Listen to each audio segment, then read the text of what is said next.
All right. Hello, everybody, and welcome to our complete set review. I am very excited to bring this to you guys. I am Evan Irwin I'm Brad Nelson. all day, and we're here to talk about a heck of an awesome set. Shadows over Innistrad. It's here. I'm excited. I can't believe it. Set is awesome. Wizards pulled out the stops, man. Battle, and then into Oath was kind of like, but now we have Innistrad. Innistrad 2.0, bigger, scarier, crazier, Cluier. cluier. It's the cluiest. Well, we're going to get started with the white cards, and tonight, like it's a marathon, ladies and gentlemen. We are marathoning it up. We're going to do the white cards, blue cards, and black cards, and we're going to take a short break in between all three of those. 21-hour short break, everyone. Whatever. You know you want to be here for this. We're going to chop up the archives. We'll see them on YouTube. Don't worry about that. However, we want to get started with Archangel Avacyn, the greatest Sarah Angel of all time, the GOAT. The GOAT, sir. It is 2 white. 2 white, 3 generic mana for a 4/4 legendary angel. She is mythic. She has flash, flying, vigilance. Enters the battlefield. Your creatures gain indestructible until end of turn. When a non-angel creature you control dies, you transform her at the beginning of the next upkeep. So before we get to the other side of it, Brad, tell me about Super Sarah Angel here. Well, it's one of the most powerful cards in Standard right now, and I say that as in I've been testing this format a lot already. Nice. And it is by far the most powerful card from the set that I've seen. Yeah. And it just redefines how Standard gets played, because if you don't have an instant speed removal spell, you don't get to attack that turn. And so that's like one of the most powerful things about Archangel Avacyn is that without an instant speed removal spell, you don't get your combat step. So even if your opponent has something else to do with the 5 mana that they leave open, they might not even have Archangel Avacyn. They have to respect the threat of it. So it is just really making combat more complex and forcing players to play with weaker removal spells just so they can hit the clause of being instant speed and taking down a 4/4 for 5. Wow. I mean, it certainly looks like what they did was they said, all right, this is going to be one of the defining creatures in Standard. Lord knows they put every friggin' keyword they could on this thing, and it's ending up like that. And the ability to kind of control a combat step to that degree seems crazy.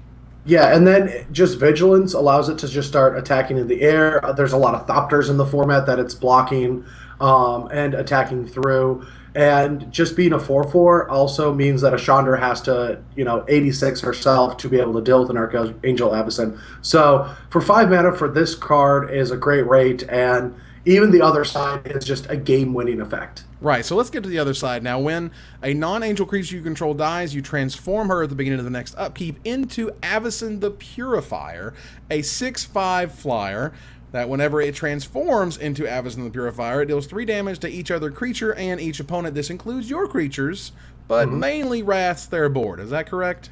Yeah, it might not wrath their home board, but it could. But it also, that 3 damage has been relevant in a lot of games where you get to suicide your creatures during your attack step.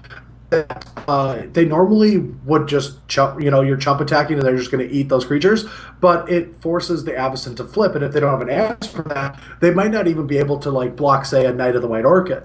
And so you're suiciding those creatures anyway, hoping that they trade, so you get your flip.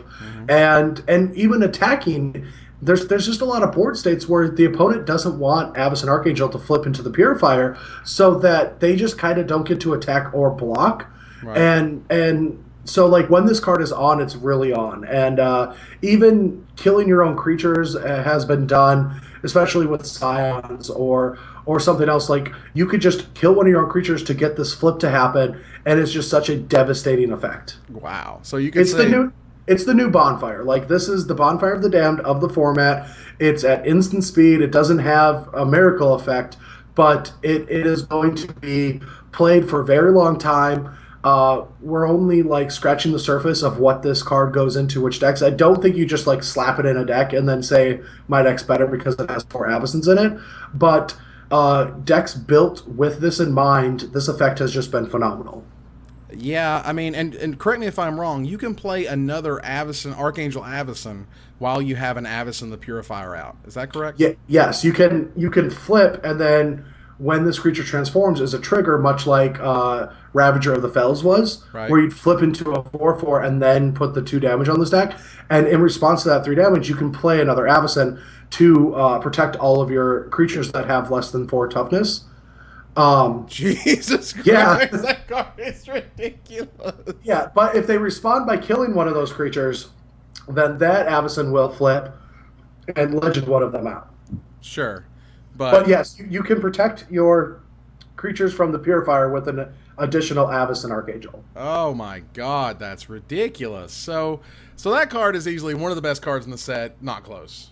Yes, first pick. Don't have to say much about Unlimited. I've seen it dominate Standard so far that I couldn't even imagine opening it in Limited. Oh my God. Yeah, it's unbelievable. Easily one of the biggest money cards in the set. One of the biggest definers of Standard. Was pushed as far as push can go. And Yeah, first 4 cards I bought in the set. The moment it got spoiled at $25. I bought my set immediately, knowing it's not going to go down at least soon, Right. and it's going to be one of the cards that I can already tell you. I'm going to be at SCG Baltimore playing the first week of Standard, and I'm playing for this card. I'm just making sure it's happening. Card's awesome. All right, so Avacyn Missionaries is next.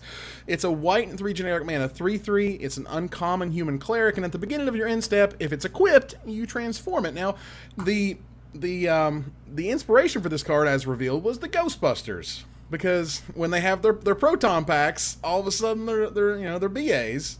So when they get equipped, then that's fantastic. They get to flip over into a 4/4. So real quickly, we'll go to the other side, which is Lunarch Inquisitors. They turn into a 4/4 that when it transforms into Lunarch Inquisitors, you may exile another target creature until the Inquisitors leave the battlefield. So basically it turns into, a Fiend Hunter-esque type creature. And it does have the equipment clause, but I still think this is probably a pretty freaking good limited card. Yeah, as we go through White, we're going to see that there is a subtle theme for equipment, and there are a lot of equipment that are pretty easy to just get online, and their cost is low. But like, there's a pump spell that if you have an equipment, you get a 1/1, and stuff of that nature. So this is one of the white-based decks that you can draft around, which is equipment. And I think this is one of the payoff uncommons that only the equipment decks obviously want. And it is pretty good. Like, a 3/3 for 4 isn't good stats. It's trade stats that I like. Looking through this set, I feel like anything that's a 3 power or 3 toughness is just going to trade a lot. But once it gets to a 4/4, 4/4 is a good stat in this format so far, and so far from my knowledge of it. And the getting to kill a creature is pretty sweet. It just kind of sucks that it's during like the next upkeep, and so they can play something bigger. And you didn't get control, but it's kind of like a Fiend Hunter effect anyway. Right, it's at the beginning of your end step, which sometimes matters. But like, is there really so much like equipment matters stuff that there's actually an equipment deck? Well, I mean, this is going to be kind of at the top of your curve. There's a lot of aggressive elements. This format doesn't seem like it's particularly that fast. And now, like, if you look at the werewolves, before the first time we went through Innistrad, like the 2/3 for 3 that turns into a 4/6, like, these effects aren't really happening. They learned their lesson, much like the morphs from Khan's block just aren't as busted as they were in Onslaught. They're not flipping into gigantic monsters. So there are creatures that have gigantic power and toughnesses that cost a lot of mana, but in this format, I do feel like there is going to be equipment themed white deck, because that you need to get under your opponents if you're trying to be this deck. And there are a lot of creatures. We're going to even get to one of them, one of the next flips. There is just an aggressive white deck. You just need also equipment helps hit Delirium with like mill effects or discard effects or something along those nature. And hitting Delirium is very important because there's going to be people that are going to have good commons or uncommons with Delirium that you're going to need access to more than just creatures and instants and sorceries. And equipment is the artifact that's might be needed. Yeah, so we'll get to one of those really soon. However, Hanweir Militia Captain is next. It's a white and a generic mana for a 2/2. It's a rare human soldier. At the beginning of your upkeep, if you have 4 or more creatures, you transform it into the West Vale cult leader. That's weird. It's kind of a militia leader to the cult leader. Okay. However, this one is now a star with power and toughness equal to the number of creatures you control. And at the beginning of your end step, not your upkeep, but your end step, you put a 1/1 white and black human cleric creature token onto the battlefield. So this is an interesting rare. It seems like you're always going to want to play it in limited. It's good on the curve. A 2-mana 2/2. It's a bear. And then when it gets good, it starts to make its own like extra dudes. It's going to flip as a 4/4 at least because you have to have at least 4 of the creatures. And then it starts to make a whole bunch of other dudes for you. Yeah, I mean, you said it all. That's the card. But let's talk about the flavor for a second. All right, get that flavor on. I love this flavor because, like, militia captain into a cult leader makes a lot of sense. Like, a militia captain is the person that incites the fear and gets the people around the camp to actually fight for a cause. And once you have enough people, then you just become the cult leader. That's insane. Do you know what I mean? Like, yeah, because like right here, it's like her reputation inspires both loyalty and adoration. And then once they're all loyal and they adore her, then out come the cloaks. Yeah, and now that she's gotten enough followers, she's going to be producing more of them and getting stronger as she gets more of them, and also practically brainwash them to do whatever she wants because she put the fear that there was a threat in mind as a militia captain. So I thought this card was really cool. Right, and it's also, you can see on the top of the staff there, has got that weird, not Emrakul, quote-unquote, type symbol on the end of the staff. See, I don't know much about this yet. There's the three squigglies, the three squigs. No, I see it, but I don't know. I haven't heard anything about that sign yet. Well, no one's really figured it out, and they haven't said much about it. Okay. But everyone's like, well, it kind of looks like Emrakul, so that's why everyone's going cray-cray. Moving on. Pious Evangel is a white and 2 generic mana 2/2. So it's an uncommon human cleric whenever a pious... Is it pious or pious? I'm going to say pious. That's why I don't say the card names. Look, dude. I butcher them. I'm Southern. Whenever Pious Evangel or another creature enters the battlefield under your control, you gain a life. So that's cool. It's a Soul Warden-esque type creature. 2 generic mana, tap, sack another permanent. You transform it into a 2/4 that says whenever it or another creature you control dies, target opponent loses 1 life and you gain 1 life. Now, Zulaport Cutthroat is leaving us. This isn't quite that card, and I don't even think it'd really kind of see a ton of play, but maybe if there was Rally of the Ancestors were still in Standard, but they're not, so whatever. And right now, tell me, does this have any standard constructed ramifications? It has none, right? No. I'm just checking. Zulaport Cutthroat is legal, though. Oh, because it's in Dragons? I think it was in Cons. Oh, well, it's not legal while Innistrad's legal. Cons and Fate Reforged. Or not Cons, I mean Zendikar. Pretty sure it was in battle. Oh, no, it was in battle. You're right. Well, there was another one. Regardless, whatever. Blood Artist? Shh. It's been a while since Blood Artist. It's been a while since Blood Artist been around. That card is sweet. Anyway, Pious Evangel is a fine limited card. Whenever something happens, they use a removal spell. You just sack it. You flip him over. He becomes a 2/4. That matters. Yeah, I mean, I think this card, the life gain is pretty relevant because white has a lot of token generation, a lot of creatures that when they die, you get the fixed flashback that I like to call this format, where there's just multiple cards that have these in the graveyards, but they didn't want to bring flashback back. And another good thing about this card is it can sacrifice the land to help you get Delirium. And I just feel like I will be bringing up Delirium a lot, but there's so many good effects that have that ability that you want to be building your deck to be able to do that. And this is one of the ways to get a land in your graveyard if you don't have a lot of the evolved wilds. Sure. I mean, sacrificing another permanent really matters when we care about permanent types, which is sweet. So Town Gossip Monger is next. A fantastic name, by the way.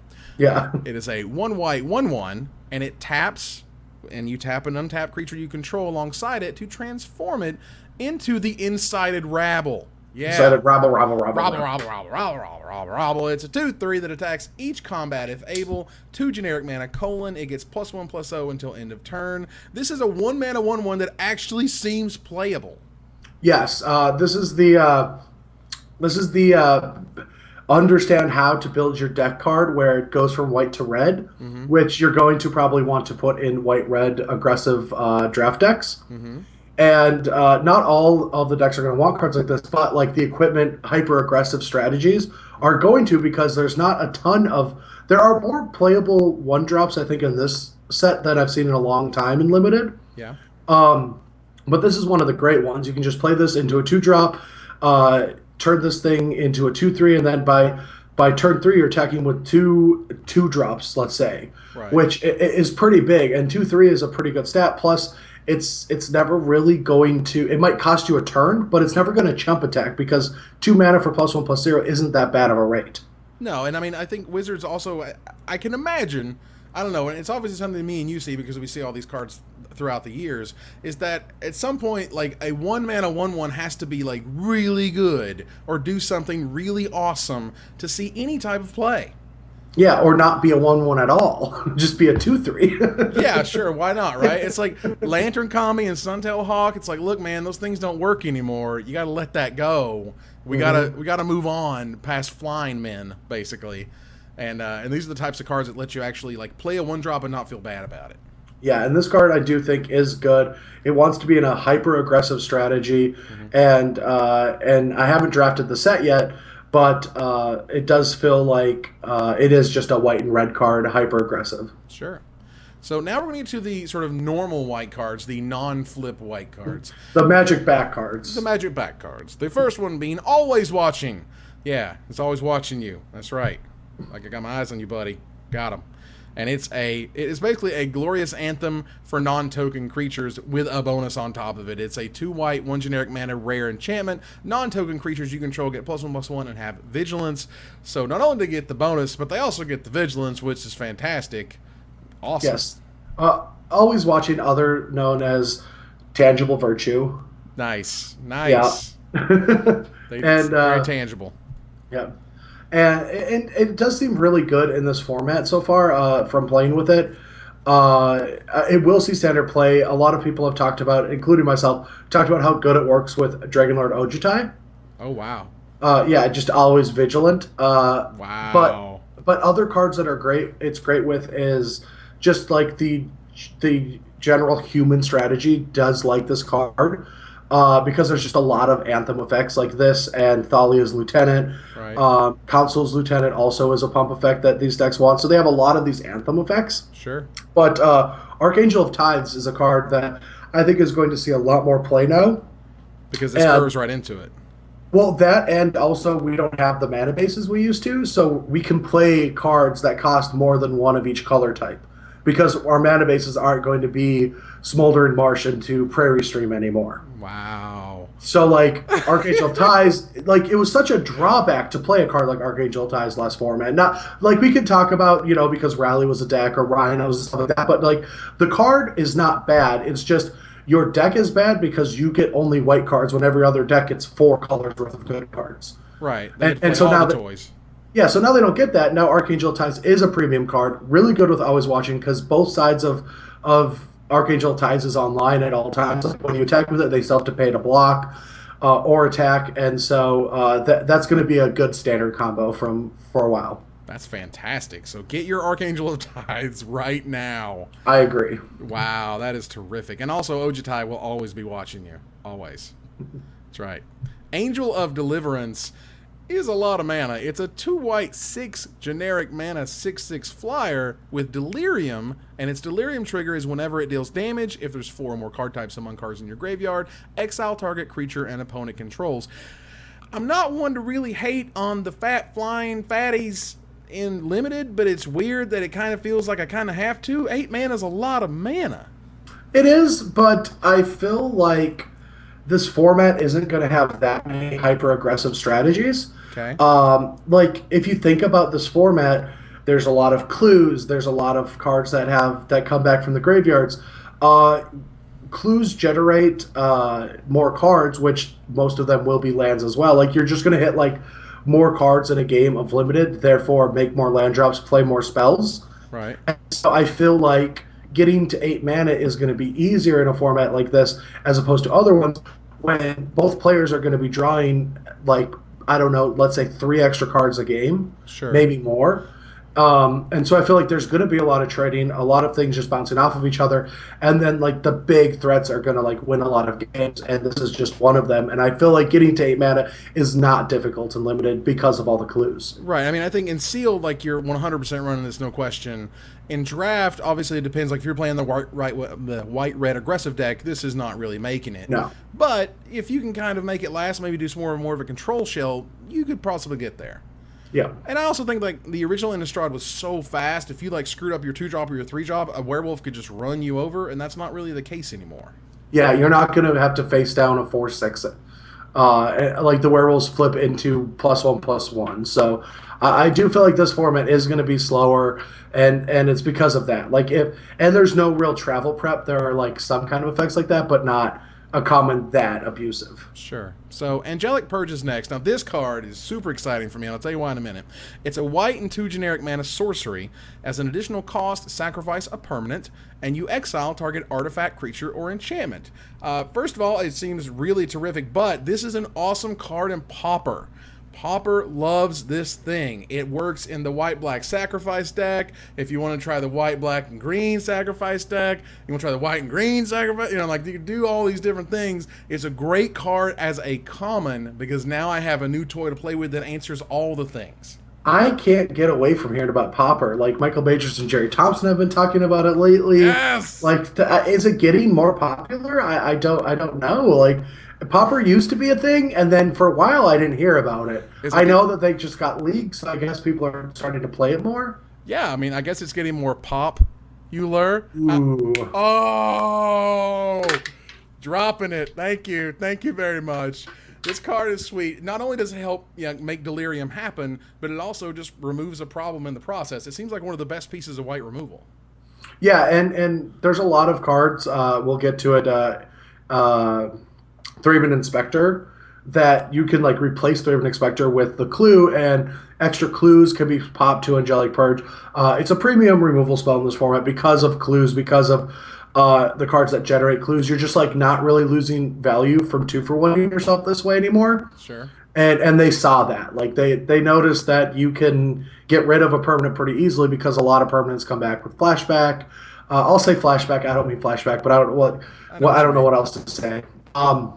The weird activation thing that lets you sort of flashback a thing, but not flashback a thing. Yeah, and so and this card just is going to be very good and limited. Absolutely. So, Apothecary Geist is next. All right, let's just get through it. It's a white and 3 generic mana spirit. It's a 2/3 flyer, and when it enters the battlefield, if you control another spirit, you gain 3 life. All right, that's fine. The art, however, It's so weird. has the ghost carrying like a liquor bottle. I know it's probably trying to make this weird like spirit joke because the spirit is carrying spirits. Oh, really? But I get it. That's adorable, kind of dumb, but all right. As a 4-mana 2/3 flyer that can gain life, like it's going to be playable and limited more or less by default because it's a 4-mana 2/3 flyer. Yeah, and there are a lot of spirits, especially creatures that die. They create a lot of spirits and stuff like that. So getting that 3 life is going to happen, and it is a great raid. I feel like it's going to help stabilize a lot of boards against the aggressive decks in dedicated spirit decks. Yeah, I mean, like I've certainly played plenty of. Oh my god, I just forgot the bird that is literally a 4-mana 2/3 that gains 2 life. Courier Griffin. Yeah. I played lots of Courier Griffins, and this guy is like a better Courier Griffin as long as you have a spirit, and that doesn't seem too difficult. No. Exactly. So, Bound by Moonsliver is next. This card is, or Moonsilver rather. I'm sorry. Bound by Moonsilver is next. Super cool card. A white and 2 generic mana aura enchantment.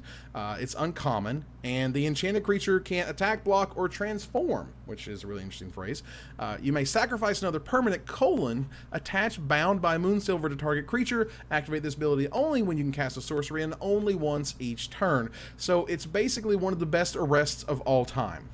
Yeah, it's great. It doesn't stop activated abilities, but that's not that big of a deal. There aren't a ton of them. Sure. And just being able to move around to more problematic threats is just, it's really cool to me. Well, and also you get to turn on Delirium basically whenever you choose to Yeah. by sacrificing all of your permanents.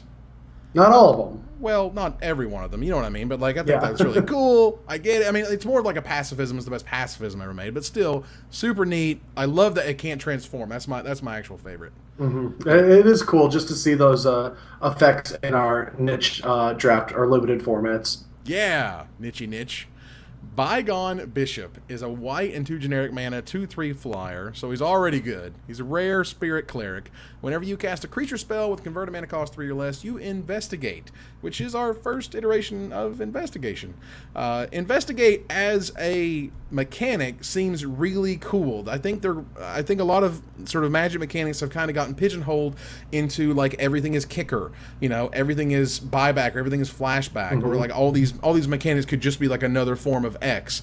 Well, now these mechanics are starting to do like really cool and like specific things, because in Zendikar block we can make Eldrazi spawn. Here we can make clues. I can imagine we're going to be able to make different sorts of things moving forward that are very tied to like the block and the flavor and the feel of whatever that set's trying to do.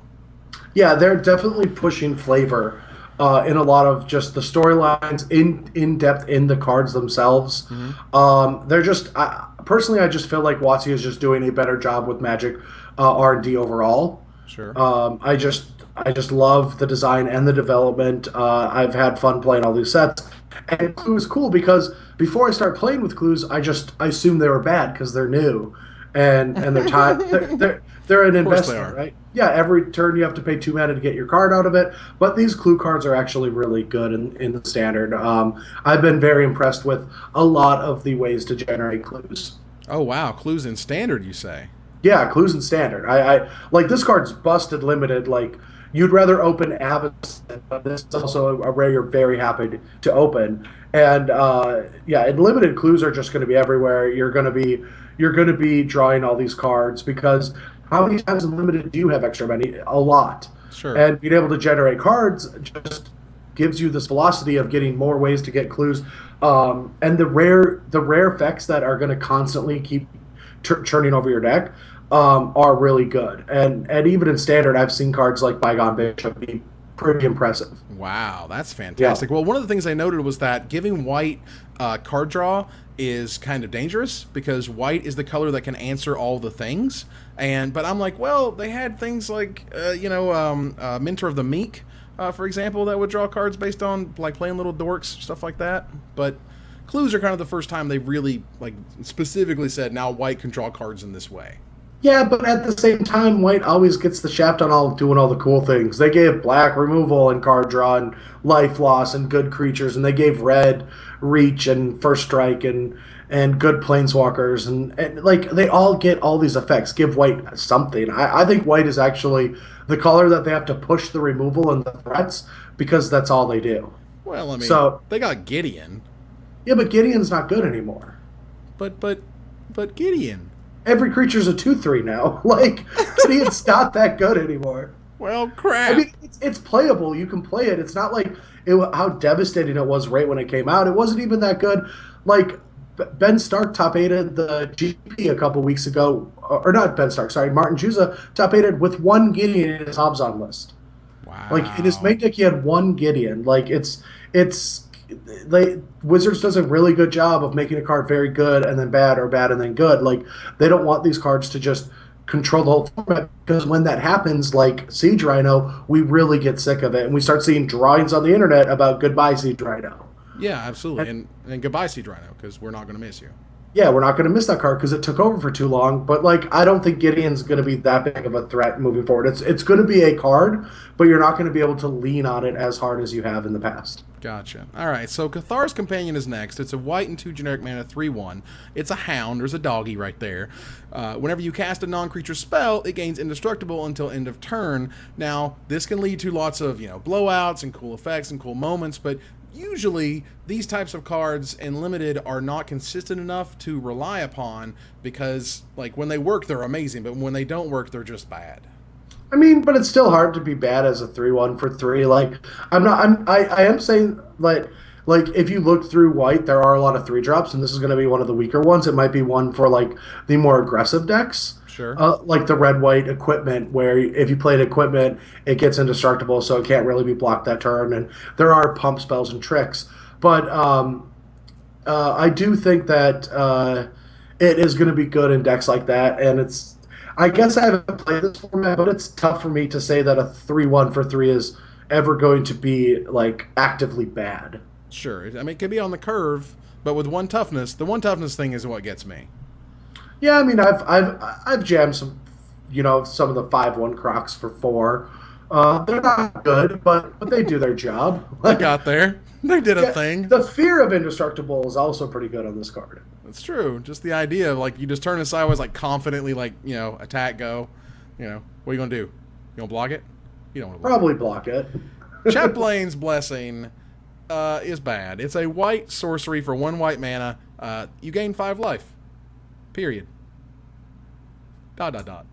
Next. Next, Dauntless Cathar is our first flashback-esque type spell. It is a white and 2 generic mana for a 3/2 common human soldier. For a white and a generic mana, you exile it from your graveyard to put a 1/1 white spirit creature token with flying onto the battlefield. You can only do this as a sorcery. So it's good coming and it's good going. So it's a fantastic card in limited. Yeah, this is just a one of the very good common white cards. I feel like it's going to fill a lot of the 3-drop curves just because it's going to trade. A 1/1 flyer is pretty good. Um, it's just more utility, more ways to use your mana. You get 4 power and 3 toughness for 5 mana, 2 buys. Not a bad investment. Um, Yeah. yeah, I don't have much else to say about it. I wish they gave it a keyword though. I don't. There's so many cards with this effect, but I just don't know why these cards don't get their own keyword. Maybe there's too many keywords. I don't know. There's a lot of keywords, and maybe they'll keyword it later so they can kind of be like, well, it was so popular in Shadows over Innistrad, we just made it a keyword. Yeah. They've done that stuff before. Declaration in Stone is next. It is a white and a generic mana sorcery. It's rare. You exile target creature and all creatures that its controller controls with the same name as that creature. That player investigates for each non-token creature exiled this way. So I feel like this is one of the best removal spells in the upcoming new standard, but how do you feel about this thing? I want to know actually your opinion. Oh, okay, great. I don't want you to just. I don't want you to trump this. Just be Oh. like, I've heard some people have said that Declaration in Stone. Some I people want to, say. what's your opinion? No, my opinion is that it is worth getting rid of whatever crazy monster they have in order to give them a clue, or it's worth it to punish their tokens or token making creatures. As a result of using this, you get rid of all their tokens and they don't get anything, which is nice. So obviously in limited, it's amazing because it exiles anything, gets rid of anything, and that's awesome. In standard is really the question mark for me, and it's one of those things where it's like, well, it will get rid of an Avacyn, but it's sorcery speed, so that's not as good. Yeah, I've actually been very impressed with this card so far in Constructed. Yeah. And the funny thing is I've been playing with it a lot, but it's like, oh, let me just see. I'm actually filming at Jerry's house because we've been testing all day. Okay. And I've just got his Deathrite Shaman here, but this is like the Sharpie like on the back Declaration in Stone. Right. And it's been so long since I've seen the art, and I think this art is so awesome. I've cast this card probably 100 times now. Yeah. And I just didn't realize that once I get to start casting it, the art is that cool. I just it's unbelievable actually. Well, it's fantastic. But as a card, the card's great. It's killing all of these problematic threats. Taking care of tokens is also very good. There's a lot of Thopters, Hangerbacks that get popped, Pian, Kieran, Nalars, stuff of that nature. It's just premium removal. Decks that play Declaration Stone either want to be fast or want to be drawing cards because you don't want to just keep killing creatures and giving them card advantage. Sure. But if your deck is built for a purpose to either bash hard or have its own slight card advantage or planeswalkers or something of that nature, this card has just been very good in almost every home I've seen it. You ever come home and find people in your walls? No. Soren's had that problem. He has actually had that issue. I want to know what magic that is. That's that's the lithomancer. The lithomancer is her ability to move and shape stone. So all she did was she kind of like moved the buildings around the people and then trapped them in them. That's a crazy ability. Yeah, it's a crazy ability. It's insane. Yeah, she should not be messed with. Yeah, we're going to see her later. Descend upon the Sinful. is a 2 white, 4 generic mana mythic sorcery that exiles all creatures. Then, Delirium says, you put a 4/4 white angel creature token with flying onto the battlefield if there are 4 or more card types among cards in your graveyard. Do note, the Delirium trigger checks and happens before Descend Upon the Sinful makes it to your graveyard. So you have to have those 4 types in there when you play it, otherwise you're not going to get the angel. The other sort of funny part about this card is that the French translation was incorrect, and instead of being Descend Upon the Sinful, it's Descend Upon the Fisherman. Really? Really, because there's the one the one accent that you have, like the one little mark, and then there's like the little sort of roof type accent where it's like one up and one down, and they put the wrong one, and now it means Descend Upon the Fisherman. I didn't know Kiora was that mad. I know, right? Well, you mean Avison? No, Kiora. Oh, Kiora, because the fisherman. Oh, I got it. Yeah. So this to me is. Like, obviously, it's a bomb unlimited. It's a fantastic wrath. It's going to be able to get rid of all the things. And if you have Delirium, you're able to get it, that much and then some. Constructed seems a little slow. Meh. I mean, it depends on the deck. I don't know. It might be good. It's tough right now to figure out what control decks are playable. This card is probably going to be in a tier 1 deck. I just don't have a vision for it yet. Wow. Do you think this is like the Shaheen Sarani type card? I don't know what a Shaheen Sarani type card is. Well, anything Esper, anything Control, anything bad. I don't know. I don't think I should be pigeonholing these cards into people into Shaheen's decks. Yeah. Shaheen can pigeonhole himself into his. He doesn't watch this, right? Okay. No. We're almost 1,000 people watching this right now. So yeah. So that's great. Devil Thorn Fox is next. It's a white and a generic 3/1. There used to be a time in Magic when this was exciting. When Blade of the Sixth Pride came out, everybody's freaking out. 2 mana 3/1s, up is down, left is right. Now it's like, it's on a Fox. Yeah, what do you want me to? Yeah, we've even said this like 8 times now. Shut up, man! I was there. I wanted it to be sweet. There's nothing to say about the 3/1 for 2, unless it's like out of character creature type, and I guess like this world has foxes too. I don't know. I guess there's foxes on Innistrad. ... Yeah. Limited, it's a fine 2-drop usually, but as a 1 toughness creature that you're not able to have that game's indestructible if you play a non-creature spell, it's more likely a liability. But on the aggro curve, it's not bad. Yeah, I mean, it might see play. I don't really know what in yet, but I'm assuming that it is a playable when you don't have other things to do. Yeah, I mean, like when you're the red-white aggro or whatever, you're the aggro drafter, these are the types of cards that you're excited to see. Yep. Drogskull Cavalry, is a 2 white, 5 generic mana, 4/4 flyer. When another spirit enters the battlefield under your control, you gain 2 life. A white and 3 generic mana : you put a 1/1 white spirit creature onto the token with flying onto the battlefield. So it makes its own army, and whenever you make a dude, you put a 1/1 and you gain 2 life for the trouble, which means it's a ridiculous bomb unlimited. Yeah, you just win the game. Like, this card is disgusting and limited, not going to see standard play.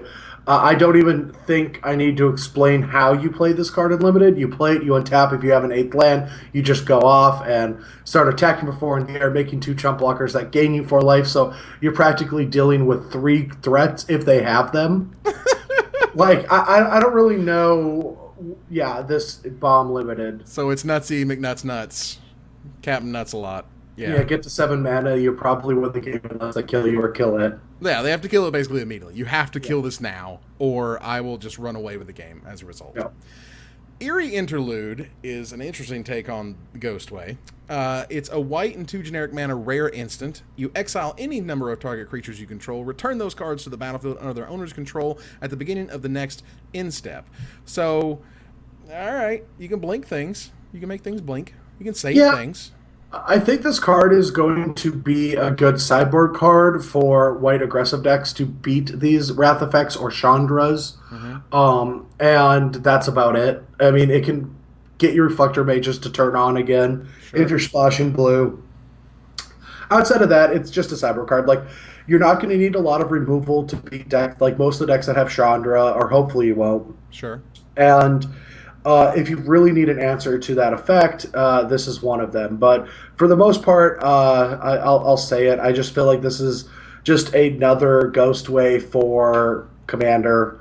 Whoa, Just did we drop the C word? it's that early. We're only in white E. I Oh, know it's early, look, man, but I actually play a little Commander these days, and I can see it how you happening in various places when they're playing they're playing all their end of the battlefield trigger stuff. I've seen that type happen, but ultimately, yet another X card is usually just yet another X card, and okay. yeah, it feels like that. I don't think it's going to see a lot of center play. It might make a deck function, but I don't know what that would be. How good is this in limited? Is this about getting the triggers, or is it about saving your creatures? I don't know. I don't know if it is good and limited. I probably wouldn't draft it until like I would probably wait for someone to say this card's busted before I would touch it. But it doesn't seem that good. Yeah. So it's a thing. It's okay. I can see it happening just because like you're saving your guys. There's guys that enter the battlefield to make clues. There's guys that enter the battlefield to make then do other things. But ultimately, kind of eh. Yeah, I don't like it. Emissary of the Sleepless is a white and 4 generic mana 2/4 flyer. When it enters the battlefield, as we were discussing, if a creature died this turn, you put a 1/1 white spirit creature token with flying onto the battlefield. It basically says right there at the bottom, don't play this during your first main phase. Yes, attack, trade, play this, get your token. So then you basically have a 3/5 flyer, quote unquote, 3 power, 5 toughness for 5 mana, which is a terrific deal that I would take every day. Yeah, no, this card seems fine and limited. Flyers definitely feel better than non-flyers in the set in the sense that there's a lot of big, meaty green and red creatures on the ground, and these white decks are going to have to get over them by trading with the Dauntless Cathar and then getting the 1/1 Spirit or playing Emissary of the Sleepless or other flyers. Because I don't think white is going to get that much damage done on the ground. Sure, and as the chat has helpfully pointed out, this is the return of Morbid without being morbid. That is oh yeah, that actually it's all just a throwback. I like this. Right? There's a lot of throwback abilities. That is really cool. I also feel like it's cheating that you can read the chat and I'm not. Hey, buddy. I guess I could go, but But you know what? You're too big timing for that. We're just hanging out. You gotta brush your shoulders off. Ethereal Guidance is a white and 2 generic mana white common sorcery. Creatures you control get +2/+1 until end of turn. Lord Almighty, we have seen every iteration of this stupid card. yeah, it's also sorcery speed, so I guess like you're getting guided by the loudest ghosts on the planet, like Scooby Doo ghosts. Like you just see them coming from nowhere. Like it's just like angels in the outfield. Like you see the kid up there, and you're like, there they're coming. We went for the meddling kids, man. Here's another home run catch. I don't know how they keep doing it. So yeah, it's just not a very good card. They can see it coming. It has to be like the most perfect conditions, which means it's never going to happen. Yeah. Nah. Moving on. Expose Evil is a white and a generic mana instant, a 2 mana common instant that taps up to 2 target creatures and you investigate. So Feeling of Dread was kind of this card, esque back in the day where you could flash it back to tap 2 more creatures for a blue and a colorless, but now for a white and a colorless you're able to tap up to 2 target creatures and get the clue bonus. So Yeah. how does that measure? Oh, I hate this card. I just like it's not good. Tapping 2 creatures doesn't feel like great. Yes, it replaces itself, but that means you have to put Expose Evil in your deck. If this was like Into the Royal, where it's like 2 mana bounce investigate, that sounds great. Sure. But you're not getting a tempo advantage out of it, and so 4 mana to tap 2 and draw a card. It doesn't feel that great. Now, maybe it's a good sideboard card against aggressive decks. It's nice that these effects can replace themselves, so it's not always feeling like the only way you get is they don't untap for a turn, Right. which usually sucks. But whenever cards say cantrip, they're obviously better than when they don't. And there are a lot of things that clue decks are going to need more clues because there are cards that are like when you sacrifice a clue, draw or mill or get counters or gain life or what have you. So like those decks might want cards like this, but until I actually have to set a bunch, I assume it's bad. Yeah, it seems not great. Again, like, A, you can't flash it back to get double value. Sure, it replaces itself, but then you have to pay for it, so meh. Griff's Boon is a 1 white mana aura enchantment. It's uncommon. It enchants a creature. Enchanted creature gets +1/+0 and has flying. For a white and 3 generic mana, return Griff's Boon from your graveyard to the battlefield attached to target creature. You can only do that anytime you can cast a sorcery. So this card kind of never goes away and is one of those cards that is trying to be not a 2-for-1 whenever they have an answer. Yeah, I love this card because it's going to get something in the air. Once it trades, it can equip to another or enchant onto something else. While it's in the graveyard, it's helping Delirium. I just feel like this is a very good Magic card in this set. But I just want to know what is going on in that art. The Delver of Secrets in this format is called Perfect Form, but it's got nothing on this like goose, angel, horse thing. Goose, Pegasus, angel, beak of weird pain. Yeah, like what is this creature? Like what did they say? Like to the artist, it's like, all right, so we got this guy on this mountain. He's getting rescued by a Pegasus, but instead of the horse head, just use a goose's head. And they're like, why? And they're like, because that's all we got. Like we want people to talk about it. Right. It's supposed to be like I want like it's a griff, but it's like a griffin, but not like it's like a heron, but it's not. The body, like the like back there, if you look at the legs and the body looks a little weird, almost like out of proportions in some way. I don't get it. I don't know. It's a weird picture. It's just too majestic also on this piece of art for how much of a deformity it is on this planet. Like this planet has zombies that are less of an eyesore than this card. Like it's just gross. I don't get it. It's so disturbing when I look at it. It's pretty crazy. Pretty crazy. We can hope against hope, however. Our next card, a white and 2 colorless for a uncommon aura. It enchants a creature. Enchanted creature gets +1/+1 for each creature you control, and as long as you have a human, it has first strike. So is there like a human type deck in Limited that would want this type of effect? Is there a human deck in Standard that would want this type of effect? I mean, I don't. You know the spiel. Enchant creatures suck because you just kill them and then they get 2-for-1. Right. Like you don't want to set yourself up to get 2-for-1, and that's what a card like this does. They can be sideboarded in. I think there are a couple ways to get hexproof in this format that this card could be good against, but for the most part, I just don't see the appeal because there's a decent amount of removal in this format, and this card doesn't protect from any of it. So it's risky. Yeah, it's also just like not guaranteed to even be that big of an effect. Right. It couldn't even matter sometimes, basically. Yeah. Like if you pay 3 mana and all you get is +1/+1, and even if you get +1/+1 in first strike, you're like, Yeah. Meh. Humble the Brute is a white and 4 generic mana uncommon instant. You destroy a target creature with power 4 or greater, and then you investigate. So it's sort of Smite the Monstrous-esque, but it also gives you a card back. Yeah, like the name is so wrong for this card. Like I'm gonna get into it because Innistrad is my favorite format, and I love some of the card names in this. Like Shard of Glass and Magnifying Glass and Startled Awake and stuff like that. But Humble the Brute, when you kill it, like isn't that feel like more of like a shackle effect that a blue enchantment gives? Right. Humbling doesn't normally mean killing. Just kill, yeah. It's just like, did you see how humbled I got that guy? Like, he was so humbled. Dude, he humbled him so hard. We're going to bury him? Dude, oh, man. He humbled it like a rock star. By just killing it. Like, I bet he feels so humbled. But ultimately, a good removal spell, and you should play it in all your uncommon, all your limited decks because it's good removal. Yes, very good removal. There you go. So Inquisitor's Ox is next. It's a white and 3 generic mana 2/5. It's a common, and it has Delirium. So beyond being a 4 mana 2/5, if you have Delirium online, it's a 3/5 with Vigilance. Is that good enough? I mean, probably. I don't know. It's like a boring Magic card. Like I have no idea. Like a lot of these cards have so many different abilities that I don't really understand yet. I bet there's just better things that you want to be doing with your mana. Maybe this card is a payoff because it's a 3/5 Vigilance, but Delirium doesn't really get turned on that fast. I couldn't imagine a world where I play this on turn 4 and I have Delirium. Yeah, I can imagine that you're going to have Delirium then, but maybe you get Delirium the next turn, or maybe the turn after that. But at that point, you've paid 4 mana for a 2/5, which is kind of and even a 3/5 Vigilance is okay.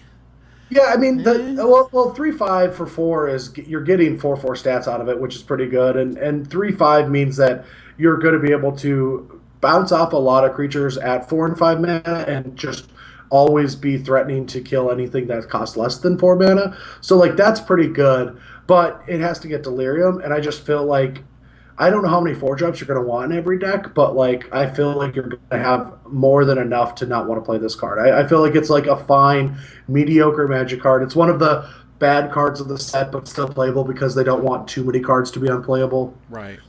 Like, Fair enough. Have you done any of the throwback drafts in Ravnica yet? Oh yes, I was drafting last night. Matter of fact. Yeah, like I didn't realize it when I first started. Like I did so many Ravnica drafts watching the Open, Yeah. and I didn't realize why a lot of the cards that I remember being so good were bad, but because of like damage on the stack is gone, Right. making so many cards just unplayable. I feel like if I have 18 cards that are good in a draft, I feel like I'm unstoppable Yeah. You would because there's run so out of many. playables really quickly. Yeah, each pack runs out of playables so fast because all of them don't work like they did before. And drafting it is kind of miserable in the sense that once you get to like your seventh pick, there isn't a playable left. Yeah, it's That's the really deep awkward. pack. Yeah, and Yeah. so that they've kind of having that experience, they don't want us to experience that anymore. So like there aren't any lucky charms or any of that stuff. That's just always going to be a bad effect. So even if a card is technically one of the worst in the set, it still is going to be good. Now, I don't think this is one of the worst in the set, but I do think it's close to it. Right. I mean, I think Wizards basically saw that if you have more playable limited cards, things get more interesting. They don't get worse. Yeah. Whereas, But to be told, it's going to be hard to get past this creature. So if you have a lot of bombs, I do think this card's fine. I think it's all right.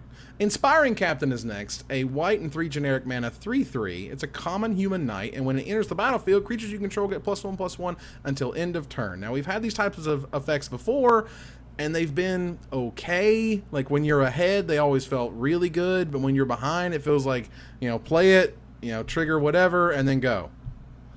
Yeah, I don't know. Like the last time we saw this was in Origins. It was fine. It's probably going to be better in this set since White needs to be aggressive, but there's also quite a few. I guess they're all over the place. The power toughness I don't really know that well yet, so maybe getting +1/+1 is really good for white creatures since there's not a lot of them that are like 3/2s that don't already have a good ability after they die. But it's Sure. probably good for like the more aggressive white strategies. Right. I mean, Empyrean Tactician was the Magic Origins version. It was 2 white and 2 generic mana versus a white and 3 generic mana. So this one's a lot easier to play, which is a nice thing. But also, it could just be like they realize that effect is not so powerful that you need it to be double white, to make it Yeah. happen. It's just kind of okay. Militant Inquisitor is a white and 2 generic mana 2/3. It's a common human cleric, and it gets +1/+0 for each equipment you control. So earlier you were talking about there could be like equipment type decks or equipment strategies, and this is obviously the guy that you want whenever you have those types of decks. Yeah, I think that this card will fit into those strategies. I don't know much more out of that. Like it feels like 2/3 rate isn't the worst. Well, it's going to keep getting better, and the equipment I don't feel like are going to be wanted from a lot of decks. Maybe a shard of glass here and there to help turn on delirium and all of these like creatures or spells that when they're in the graveyard they also work. Right. So those decks might want a shard of glass, but there are going to be enough to go around. I feel like these white equipment decks, if there's only one drafter of it, is going to have enough equipment for the deck to be playable. Now I don't know how good it actually is. Right, because what you're saying is that no one's going to expect the Militant Inquisitor. Really? Yeah. Woo, woo. I'm using it my one time. I'm not going to do it anymore. That's my one time. Is that not the last Inquisitor of the set? I don't know. I can't tell you. Yeah. However, I will note that it just seems like if you have at least one piece of equipment, that it's a 3 mana 3/3. Yeah. And that's good. And that's okay. And as you continue to draw any more pieces of equipment, even one, it's going to start trading for things way higher than its own mana cost. Yeah, it's a very good card in the equipment deck if you draw all the pieces. I agree completely. Sure. Moreland Drifter is next. It's a white and a generic mana 2/2. And if you got Delirium, it flies. So it's on the Yeah. curve good, and late in the game it gets better. That seems like a great card. Yeah, I feel like this is a premium two drop in white because when you play it early, it's a 2/2 on turn two. You can trade; it doesn't really matter. Mhm. Late game when it sits in play and is irrelevant for a while, or when it's top decked, once it has flying, that's a good rate. Like it's just a good utility spell. I just feel like it's going to be one of the best white commons. Absolutely. I mean, again, it's one of those like you need two drops. You need two drops. This is a good two drop, and later on it becomes an even better two drop. Hmm. I love those. Now, Nahiri's Machinations, also known as I'm so pissed at Soren dot dot dot. It's a white in a generic mana, uncommon enchantment. At the beginning of combat on your turn, target creature you control gains indestructible until end of turn. And for a red in a generic mana colon, it deals 1 damage to target blocking creature. So in the red-white deck, this is exactly what you want. You want to give one thing that is pumped or has some bonus or has some enchantment in some way that you're able to make indestructible, and then you have this bonus right on top of it, and it really tells you like, hey, red-white, deck player guy, here's your card. Yeah, I mean the card seems fine and limited. I'm not used to these effects, but if there is a white red aggressive deck, this definitely looks awesome in it, and not having to pay any mana to give something indestructible means it's always going to get through. So that's probably good enough to be a card anyway. Sure, because, Soren, I'm coming to take everything from you. She's coming to take it all. I want to know. Do you know the backstory? Because I thought Soren was a good guy. I don't know. Something happened. Something happened, and it was bad. And It does she's seem real pissed. bad. Yeah, it seems like, almost like a scorned lover type thing. You know what I mean? That's. I mean, I don't really Hey, could going happen. there. Hey, man, just saying. Throw the clothes out in the street, set them on fire. Go into your house, put your friends in the wall. You know what I mean? This Like, is like a Helen of Troy thing. sort Like of. all these people are dying over like these their love. It's like the opposite of Romeo and Juliet. Like just everyone else dies. Everybody else dies because theirs didn't work. All right, Yeah, great. Near Heath Chaplain, or Chaplain, depending on how you want to say that. Chapin. Chapin. Near Heath Chapin. Near Chapin. Is a white and 3 generic mana 3/1 lifelinker. He's an uncommon human cleric. For a white and 2 generic mana, you exile him from your graveyard, and then you put 2/1/1 white spirit creature tokens with flying onto the battlefield. You can only do that as a sorcery, but you kind of get to play Lingering Souls again on top of a 3/1 lifelinker for 4. Yeah, this card is disgusting and limited. I don't think I really have to explain how good it is. I mean, it's going to just trade. You're going to gain life. You're going to get 2/1/1 flyers. Those flyers are going to be very relevant in a game of Magic. This card could potentially be almost standard playable, Mm-hmm. like as a sideboard spell for certain matchups. I mean, I don't think it is standard playable, but it's at least close enough to the argument because like what it's going to do in limited is going to be very impressive. Yeah, it's going to rock the house unlimited. So real quickly from the chat, thank you very much. Nahiri's mad because Soren left the Eldrazi on Zendikar and essentially abandoned her to protect the whole plane by herself. And at the beginning of Shadows over Innistrad, both Nahiri and Soren are unaware that Kozilek and Ulamog have been defeated. So they don't even know that they're dead. Right, but she was like, dude, you left me there to clean up your freaking mess. And he WTF? wait, left him where? Soren left Nahiri on Zendikar. On Zendikar. Yeah, and was like GLHF and just got out, Just pieced right out. Oh, that's mad. I thought she was mad that he left to go fight the Eldrazi, and I'm like, that seems a little, short sighted. But no, the other way around. Yeah, Oh. yeah, I can see the war. And then Chad, thank you very much, have come back and said that's just a theory. Deal with it. We don't really know what happened, but it sounds like it could have happened that way. So there's a thing. All right, we'll have to investigate. I hope we get a clue. Not Forgotten. Not Forgotten is a white in a generic mana uncommon sorcery. You put target card from a graveyard on the top or bottom of its owner's library. You put a 1/1 white spirit creature token with flying onto the battlefield. So this is something that can mess up your opponent's delirium. This is a card that can put something awesome that that you have back on top of your library, which is great too. Kind of lets you sort of regrowth in white. This is a really interesting and unique card that white doesn't normally get. Yeah, no, I think this card is very good and limited. For the same reasons you said. Like you can exile, well, not exile, but put something from their graveyard on the bottom or top, so you can like screw up their draw step, or you can get them off Delirium and put it at the bottom, or you can like regrow your Sorin or Avacyn, and it just seems powerful enough. It's not going to be like a 2-drop in your deck, but it is going to give your deck a sorcery, which white is lacking in. Like, there's a couple decent sorceries, but that could help get you to Delirium, as well as just being a good mess with your opponent card later in the game. Absolutely. This is one of those cards that when you need to make sure that they draw nothing next turn because you have the win on the board, that's when you put the land from their graveyard on top of their deck and say go. Mm-hmm. Which is awesome. And it gives you a 1/1 flyer to boot, which is Yeah. terrific. Yeah, I do feel like this is a very good limited card. Yeah, it's terrific. Now, Audric Lunarch, Marshal of the Infinite Keywords, is next. All right, I'm gonna sit back and relax while you say this whole one out. All right, white and 3 generic mana, 3/3. It's a legendary. It's a rare legendary human soldier. At the beginning of each combat, creatures you control gain first strike until end of turn if you control a creature with first strike. The same is true for flying, death touch, double strike, haste, hexproof, indestructible, lifelink, menace, reach, skulk, trample, and vigilance. Yeah, about that.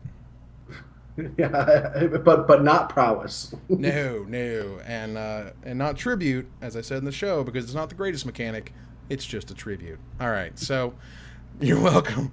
No, so ultimately, like, concerted effort. It's funny actually because I was drafting Ravnica and I was drafting Guild Pact, and there's concerted effort, which is the enchantment version of this. Was like, if your guys have flying, everybody gets flying. If you guys have first strike, everybody gets first strike.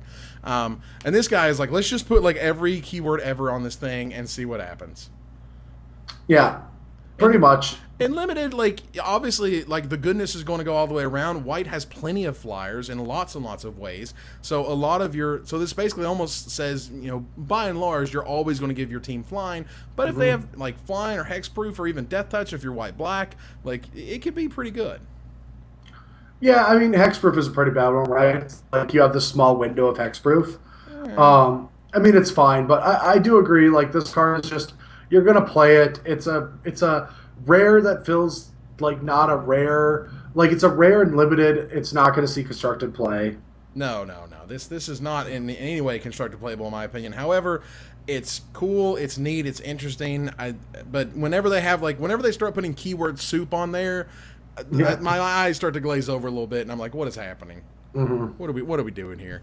Open the Armory is really interesting, basically because I don't know. Of course, my image viewer just died. That's great. Oh no! Live television, ladies and gentlemen. All right, open the Army. 1 and a white sorcery. Search Go your for library for an aura or equipment card. Reveal it and put it into your hand. Then shuffle your library. And I will say about this card is that dude is jacked. Like, he went and got just all, like, I don't know what he's trying to kill, but I just don't want to be in his way. Like, You don't want no part of that. yeah, it's like a crossbow with a bear trap on it. Like, just giant crossbow that shoots bear traps, and even the banner has spikes on it. Like, the card is pretty hilarious just in the sense of everything on it, but by and large, it's not that good of a card. Like, if you have a couple, what was that enchantment? I like how if we're doing this live, we can never remember anything. But now I can go back in Right. time, Of like course you Bound can. in Moonsliver. Like, if you have like one of those and maybe another enchantment, you could play this card, or excuse me. Sure. Well, this But for also the- gives white that sorcery that you said it was kind of lacking in. Yeah, that is very true. So maybe that is a possibility for Delirium, but I usually stay away from these types of effects. But maybe it's good enough if you have like at least 2 targets, so you don't hopefully draw both of them before you hit open the Armory. Sure. But again, the picture is like, what the hell is that thing that he's carrying? What is that? It's a crossbow that shoots bear traps. I told you. Oh my god, that's insane! Yes. Wow, that's just like like if it shot spiders or something. It's like, good god. Yeah, it shoots a bear trap. It's Oh my- awesome. That's insane. Paranoid Parish Blade is next.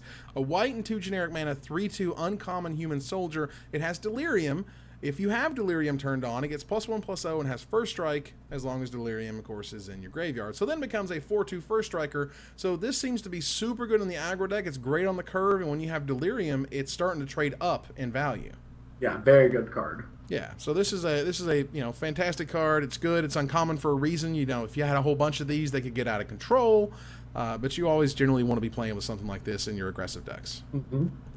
Puncturing Light is next. It's a white and a generic mana common instant. It destroys target attacking or blocking creature with power 3 or less. Now, there was the 1 white mana version in Battle for Zendikar block that destroyed a 2 power or less attacking or blocking creature. Now it's another mana and it's 3 or less. Still just as good, if not better. Oh, it's way better. Sure. Like you don't really care what you're spending, whether it's 1 or 2 to kill a creature that's attacking or blocking, but the difference between 2 and 3 is gigantic and limited. Mm-hmm. And so this card is everything that was trying to be. Yeah. This card's a good limited card. Now you don't want like all of your removal to be puncturing lights in your white decks, but having a couple of them is going to be good. It's also another instant for Delirium. Sure. Oh my god, Delirium's just. Oh, there we are. It fuels Delve. It triggers Prowess. That's all it's going to be. Wow, we really need to get a new way to say these things because that's pretty much what it's been. It fuels Delve and it triggers Prowess. We're in there. Oh yes. And also, just check out that crazy sort of bent, end of her staff there. What's going on there, man? It's probably something the chat will tell you about in a minute. I'm sure it is. Don't worry. It's great, though. It's good removal. Good removal is good, and you always want to be playing that type of stuff. Yep. So, Reaper of Flight Moonsilver is next because it needed 4 words that sound weird together. Reaper of Flight Moonsilver is a 2 white, 3 generic mana, 3/3 flyer. It's an uncommon angel that has Delirium, and when Delirium is turned on, you may sacrifice another creature, Reaper of Flight Moonsilver gets +2/+1 until end of turn. You may only activate this ability if you have Delirium turned on. So it is kind of a finisher in that way. Yeah, it's a flying Nantuko Husk once you have Delirium. It's very powerful. Yeah, this card seems really good, man. Like Yeah. I'm saying good and great together, so it came out good. This card is really good. Yes, I mean I don't know if you know this, but Moonsilver is a product of Emrakul being under the planet. Oh. No, I have no idea. I know, you're totally making that crap up. Yeah, but it's like, I guess it's really powerful. I guess it's really powerful because it seems to be insane. Yeah. It's on a great enchantment. It's on a great creature. Here we go. It's Fallen Angel all over again. So Silver Strike is next. It is a white and 3 generic mana uncommon instant that you destroy target attacking creature and you gain 3 life. So instead of this crap needing to be, convert a mana cost or power or whatever, it's like, no, that thing that attacked me is dead and I gain a bonus on top of it.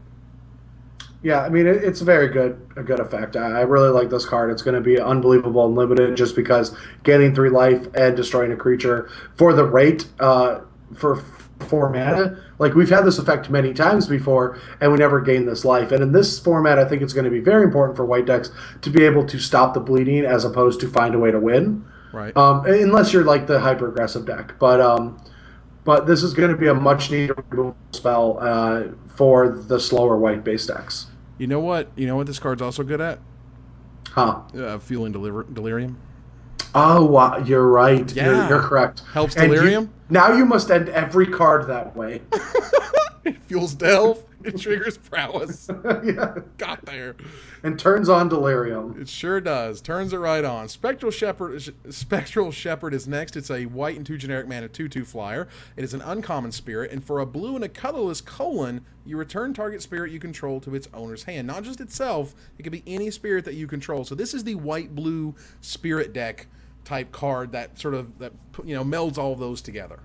And there's a lot with coming to playability. So once the game gets really late, where a lot of players have popped out their clues, and you're getting to a late game where you have a lot of resources in your mana built into your mana base, but you've ran out of all the other ones, a card like this is going to be able to chump block forever. It's going to be able to blink for 6 mana, blink the 2/3 that gains 3 life, and so on and so forth. There are a lot of abilities that you're going to get off of this card in the late game. Yeah, I mean, and at the end of the day, first of all, ghost sheep. Secondly, I don't even know if those are ghost sheep. What the hell are those things? Those are freaky. Aren't they? Yeah, dogs. I don't know. Are they ghost goats? They look like straight out of Nightmare Before Christmas. They look pretty crazy. Now, the other thing I was mentioning was that even if you don't even play blue, it's a Windrake. At worst, it's a Windrake. which is a I fine just rate. I also love even at the in death, like they still wear clothes. Like you can't even see any definition. Like if he was naked, it'd be fine, right? Like Right. you couldn't tell anything, but still needs that clothes on, which is pretty absurd. We don't need ghostly wangs, Brad. It's I not mean, what we need. if he is flashing us right now, like Wow. if you could see it, it would be there. Wow. Okay. Stern Constable is next. He's a stern man. So for one white man, a 1/1, he's a common human soldier. You tap, you discard a card, tap target creature. So you can tap a creature, but you gotta pay for it, but it really just turns on madness better than any card we've seen so far. Yeah, I mean it's a madness enabler for white, because there's so much madness in white. Of course. And it can keep something in check late game when you have like lands, and it can help delirium. It turns on Uh, delirium. Mm-hmm. but my favorite thing about this card is like the story is like, oh wait, it actually says, I'm sure you have a story. Everyone has a story. You can tell it to the bars. Okay, so like the story is that this dude is gonna like shackle someone up, Right? but I kind of feel like it's like he tried to shackle something and they've disappeared. Much like from the 12 Monkeys. When Bruce Willis just disappears from the shackles, Sure. like he looks like he has that like what happened look, like not the like I'm about to I don't put know. you. He looks like he has the I'm about to put this around you and you're not going anywhere look, in my opinion. All right, fine. He's I pissed. I I feel kind of like, where did it go? You know what? You can tell it to the bars. That's what you can Yeah. tell it to. That's right. Strength of Arms is next. It's a one white common instant. Target creature gets +2/+2 until end of turn. If you control an equipment, you put a 1/1 white human soldier creature token onto the battlefield. So this is another one of those equipment matters. Play equipment, get the bonus. That's fantastic. But is it worth it to play? Oh yeah, I mean this card's going to be great in the equipment decks because it can be a surprise 1/1 that you needed for combat. It's strengthening your army. Um, and so I think that this card is great. Like a +2/+2 for one white is a rate that we've already seen be very good Mm-hmm. as a trick, because white does like having a couple good, cheap, interactive tricks. And just a pump spell being able to also produce creatures is really cool, especially with equipment, because the equipment are making those 1/1s have better rates already. Right. So if you had no equipment, or if you just couldn't find a piece of equipment during your draft for whatever reason, this is very close to a white giant growth. Is it good enough if you don't really have enough equipment to fuel it? It might be. I don't know. It's Ask pretty again close. later. Oh, fine. Well, I'll shake the magic Brad Nelson, and he'll tell me something else later. Go. See what you did there. Next up is Survive the Night. Amazing card name, terrific art, love it. It is a white and 2 generic mana common instant. Target creature gets +1/+0 and gains indestructible until end of turn, and then you investigate. So it's certainly got some flavor. The flavor is there. I can savor it. But tell me, is this any good? It seems kind of meh. No, I think this card's going to be good in limited because you might attack with your one creature that could double block. You get to take out both creatures with indestructible. The +1 is there. Investigate's very good. See, like tap 2 creatures, investigate isn't going to give you that 2-for-1 effect, where Survive the Night can just do that really easily just by just blocking or attacking, casting this card, getting to kill a creature, yours stays alive, and then you replace Survive the Night with a cantrip. So I do think that this card is going to see limited play. Sure, and it has like some of the greatest flavor text ever. The longest Yeah. nights are measured not in hours, but in heartbeats. I just love that after the night's over, the crossbow goes down and the magnifying glass goes up. Like, Nice. Well, when I first saw this card, I was like, "Is that a gun? Is that a gun?" It's not a gun. It's a crossbow. That's good. yeah. Tenacity is next. Weird we've not had a card called that yet, but Tenacity is next. It's a white and 3 generic mana uncommon instant. Creatures you control get +1/+1 and gain lifelink until end of turn, and you untap those creatures. So this is not quite a white overrun, but it's getting there. Yeah, I mean, this is more of the racing with like your flyers that have maybe a good toughness, and now they all untap, and you get to blow your opponent out in combat. It does seem very good. Now I'm not the most skilled limited player to know exactly what decks are going to want these, but I could see this being very good in like a blue-white spirits deck. Sure. So we have, yeah. I mean, like ultimately, like, it seems okay. Like if you can get enough sort of a swarm effect going, if you're in the aggressive deck, or if you're even playing against aggressive deck, you have this to kind of turn the tide around. But ultimately, I mean, these are the types of cards where I kind of go like, they're okay. Yeah, it's just fine. It's okay. Thalia's Lieutenant, however, is not just okay. It is a white and a generic mana 1/1. It's a rare human soldier. It enters the battlefield. You put a +1/+1 counter on it for each other human you control. And whenever another human enters the battlefield under your control, you put a +1/+1 counter on Thalia's Lieutenant. That means it doesn't matter if it's a token, it doesn't matter if it's a card, it's going to get that +1/+1 counter. Yeah, and that's the best because I played a lot with this. Tom has been working on a white based creature deck. Sure. All right, you're back. Okay, I'm back. All right, and I've played a lot with Thalia's Lieutenant, and one of the cool things about this card is that Downtown Abbey. I don't know what it's called. Downton Abbey. Downtown Abbey. Yes, that's what it is.